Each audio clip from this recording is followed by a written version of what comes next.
Chris from My Stamp Lady. I'm glad you're here to stamp with me today. I am making a note card with the Touches of Texture stamp set with all these gorgeous textures and the flowers and the dragonfly and the bee, and then a phrase from the Flourishing Phrases stamp set. Starting with a half a sheet of Tip Top Taupe, and I folded it in half for my card base, and I can set that aside. Now I'm going to start with my background, and one of these splatter, I guess, textures with Tip Top Taupe, and I'm just going to stamp this down the left side of my card. And then when I get to the bottom of this, I'll set it aside, and I'm going to pull in my focal image, which I will be stamping the flower, and I'm using my Tuxedo Black ink for this flower to stamp the flower's stem and bee. And then I'm going to go back in there and I'm going to pull in some Watermelon Wonder and Garden Green. So I'm pulling in the Garden Green with an aqua painter first. Let's paint up this stem and the leaves.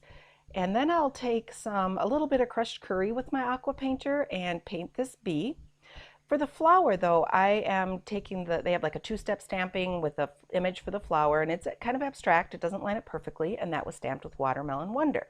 For this next step, I want to use a little bit of crushed curry over the bottom of this focal image, and I liked this texture image, but I didn't want the entire thing, so I just took it right off the block, and this way I'm able to ink up just the portion that I want and stamp just the portion that I want. And it worked perfectly. I just love how that turned out. Now I'm mounting this onto a Watermelon Wonder cardstock mat for my focal image.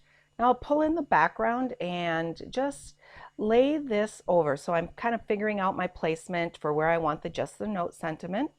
And I'll ink that up, stamp that on this bottom right hand corner, pull off my focal piece because it was just placed there temporarily while I figured for placement.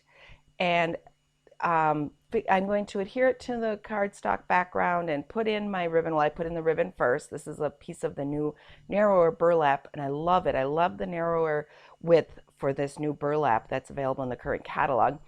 And put that down just with some fast fuse, and then I will also mount this onto the front of my Tip Top Taupe cardstock base.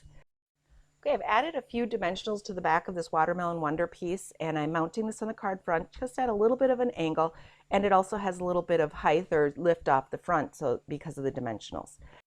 Using the fine tip glue to add a few of the sequins, this is the black sequins from the Metallics pack, to the card front to just kind of draw your eye up and around the front of this card.